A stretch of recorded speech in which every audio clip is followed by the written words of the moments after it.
Hello, my name is Manaya Brisbane, and today I will be talking about the history of lynchings in the United States. Southern trees bear strange fruit, blood on the leaves and blood at the roots. Black bodies swinging in the southern breeze, strange fruit hanging from the poplar trees. On April 20th, 1939, a single spotlight shined on the face of Billie Holiday, a famous jazz singer at the time, as she shocked the integrated audience of West Fort's Cafe Society in New York City with a horrific description of an unavoidable reality for African Americans. There was no escaping the disturbing depiction of a mutilated black body dangling from a tree branch. According to the Equal Justice Initiative, there have been 4,080 documented lynchings between 1877 and 1950. This only accounts for lynchings that took place during the Reconstruction era up through a portion of the Civil Rights era, aka the Jim Crow era. This does not account for any that took place during slavery. Today, I will be discussing the history of lynchings in the United States. We will be discussing its origins, its purpose, and its impact. Let's start with the origins of lynching.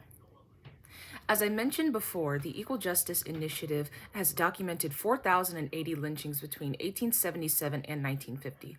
The initiative has also noted that lynchings peaked during 1880 and 1940. Some key events that happened during these years were the Great Migration, where over 500,000 Black people left the South to settle in the North and Midwest, and the Harlem Renaissance, the era in which Black writers, musicians, scholars, and other artists became wildly successful after settling in New York. This is where we got places like the Cotton Club, Cafe Society, and other famous artistic places. It should also be noted that at the start of that timeline, 1877, is the end of Reconstruction. And just a brief recap of what the Reconstruction era was, this was after the Emancipation Proclamation, where Black people were beginning to establish themselves and make a life for themselves after being freed from slavery. Within the number of documented lynchings the Equal Justice Initiative has mentioned, there are areas that were more active than others during 1877 and 1950. There were 12 states that were most active: Alabama, Arkansas, Florida, Georgia, Kentucky, Louisiana, Mississippi, North Carolina, South Carolina, Tennessee, Texas, and Virginia. Now, while these states were very active when it came to lynchings, there were specific places in these states, specific counties, that have documented the most lynchings. Some of these counties include Jefferson County, Alabama, Early and Brooks counties in Georgia, and Anderson County, Texas. These were places known for having the largest number of lynchings. Now that we've discussed the origins of lynching, let's move on to the purpose. Let's discuss the purpose of lynchings. The NAACP defines lynching as the public killing of an individual who has not received due process. The crimes that fit the criteria for lynching were often false allegations. However, lynchings took place during an era which racism was rampant and blatant, and Black people were treated as less than. Whether or not they were actual crimes did not matter.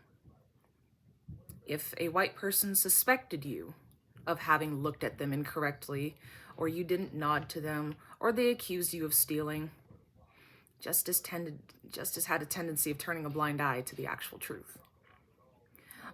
Another odd reason that perpetuated lynching was the fear of Black men wanting to have sexual relations with white women. As I stated before, lynching took place during an era where racism was blatant and segregation was a societal norm. So the idea of two races intermingling was forbidden. Lynchings were often treated as a public spectacle. Entire towns would gather to bear witness to the gruesome act. Women and children would often be present, and parts of the victim's clothing and body would be collected as souvenirs. An instance of this was a young man named Jesse Washington, an 18-year-old boy who was lynched in Waco, Texas, for the alleged murder of Lucy Fryer. He confessed to the crime to avoid a lynching, but such actions did nothing to protect him from said act. After his confession, he was met outside the courthouse by a mob. who bludgeoned him with various objects all the way to the public square. He was then strung up with a chain that was tossed over a tree limb. A fire was lit beneath him, and he was doused in gasoline. The crowd then proceeded to lower him into the fire and raise him up so he could burn. This process repeated multiple times until they noticed that he tried to climb the chain to escape burning. So they cut off his fingers. So all he could do was slap at the chain. They then lowered him into the fire and they killed him. Parts of his body were given to the crowd as souvenirs. One person paid 25 cents to have his charred remains strung up outside the courthouse. Small children decided that they would take the teeth from his skull and sell them.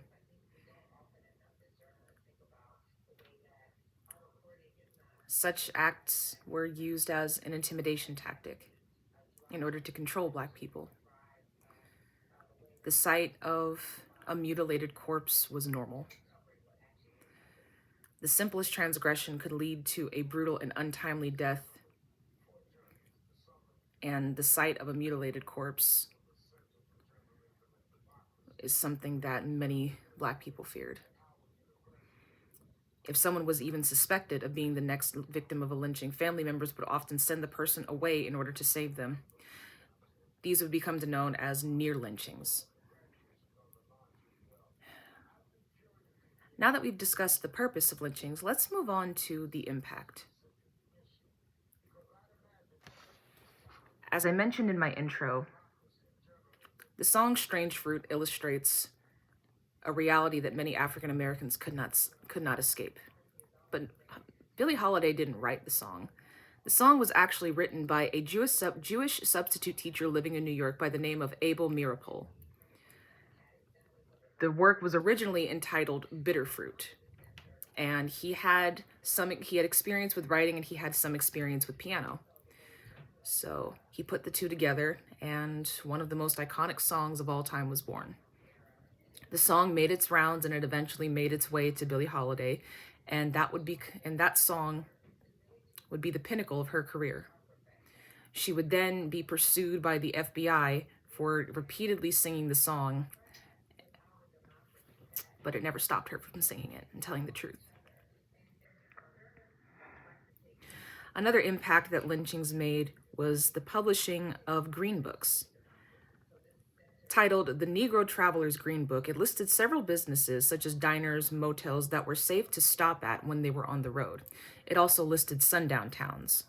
Now, a sundown town is a town where Black people were welcome during the day, but they had to be gone by evening because the law would not protect them.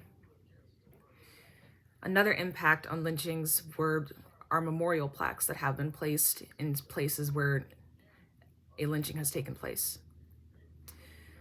One of the most recent memorials was a statue of Emmett Till, one of the most iconic lynching cases in the United States. A 14-year-old boy who was going to see his cousins in the South. I'm sorry, I'm losing my place.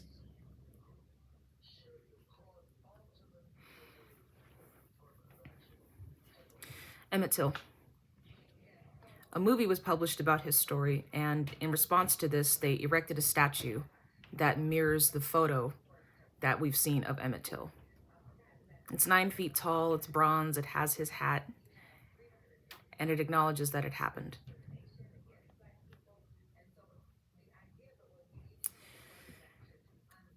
Today we have talked about the history of lynchings. We have discussed its origins, its purpose, and its impact. Over 4,080 African Americans were lynched between 1877 and 1950.